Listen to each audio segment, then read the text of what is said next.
Hello viewers and welcome to Review Information.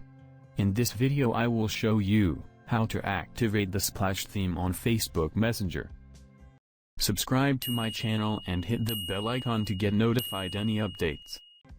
To begin, open the Facebook Messenger app on your phone.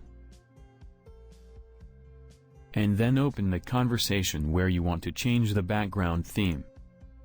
Now tap on the eye symbol from the top right corner of the screen to open the menu.